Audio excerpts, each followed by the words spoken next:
Have you ever thrown away a broken cooler that could have grown you 40 pounds of pumpkins? Today, I'm about to show you exactly how. This method is stupidly simple. It germinates your giant pumpkin seeds faster than any store-bought setup, and by the end, you'll have thick, healthy seedlings ready to take over your patch, all from something you were about to throw in the trash.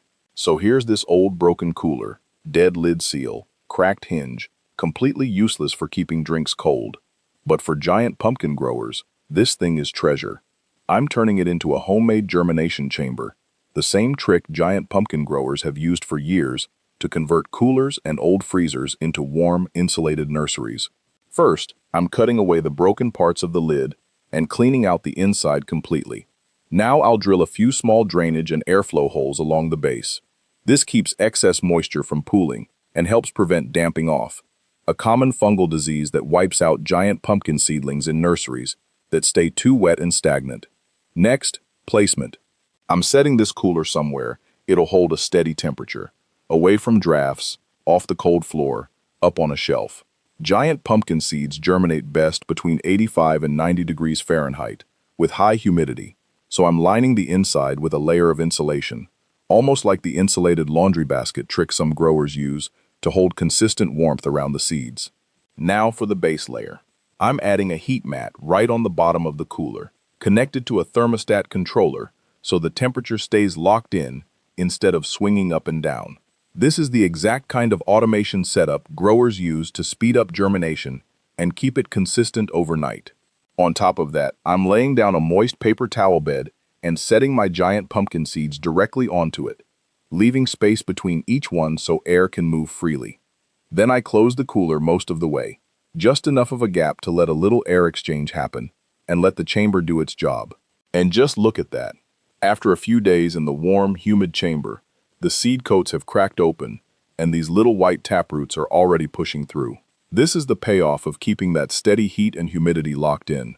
Giant pumpkin seeds are notoriously picky, and getting the temperature right is what separates a strong sprout from a seed that just rots in the soil. Now that we've got roots showing, it's time to move these into individual pots. I'm filling each one with loose, well-draining soil and gently nestling the sprouted seed just below the surface, taproot facing down. Give it just a couple more days, and look at this. The seedlings are up, two thick little cotyledon leaves unfolding, reaching for light already. Everyone who's grown giant pumpkins knows this moment. This is the first real sign you're actually going to get a monster vine out of this. Now, while these seedlings are settling into their pots, I want to show you a second cheap trick, a homemade drip irrigation system, so these guys never dry out even if you forget to water for a day. I'm taking a plastic bottle, and just like before, I'll cut two tiny holes near the base. Now here's the trick. I'm taking a piece of cotton twine, cutting it in half, and pushing each half snugly into those two holes, snug enough that water doesn't just pour out, but seeps out slowly through the cotton fibers instead. To give these seedlings an extra boost of root strength early on, I'm dropping in a diluted dose of seedling-safe root stimulant into the water. Nothing harsh, just enough to encourage strong root development while they're still fragile.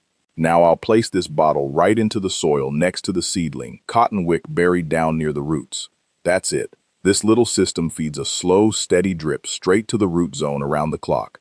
So even inside a closed, cooler nursery, humidity and moisture stay exactly where these giant pumpkin seedlings need them.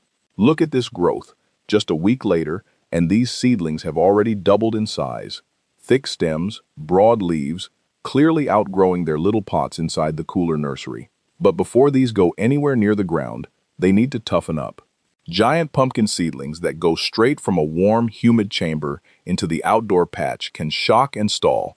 So I'm hardening them off gradually, setting them outside for a short window each day, and slowly increasing their time outdoors over about a week, easing them into direct sun, wind, and cooler nighttime temperatures. Once they're hardened off, it's transplant day. I've prepped the patch with rich, loose soil, and I'm placing each seedling into its own mound, spaced out to give that vine plenty of room to sprawl. And just look at that. Within days, these things are taking off. Thick vines stretching out across the patch, new leaves unfurling almost every single day. This is exactly the kind of explosive growth every giant pumpkin grower is chasing. Now, to really push these vines into producing that giant fruit, today I'm going to share a secret a lot of competitive growers won't tell you. I'm taking a can of beer and cracking a raw egg into a bucket of water, then stirring it together thoroughly. Sounds strange, I know, but this mix creates a natural fertilizer packed with sugars, yeast, and protein that feeds the beneficial microbes in the soil, which in turn feeds the vine everything it needs to push out bigger blooms and support a heavier fruit set. I'm pouring this straight around the base of each vine, right where the roots are most active. Within days, you can already see the difference. Thicker vines, bigger leaves, and the first real female flowers starting to form, the ones that actually turn into pumpkins. And here it is, everyone. This is what that broken cooler turned into. Look at this pumpkin.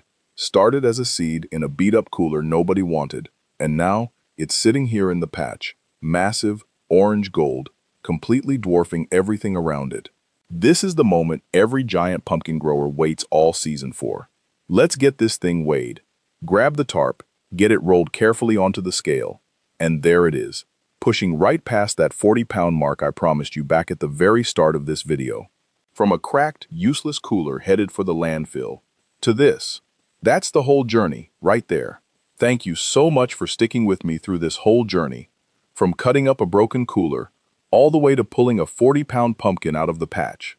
If you enjoyed watching this transformation, hit like, subscribe to the Greenhaven Farm so you don't miss the next grow, and let me know down in the comments.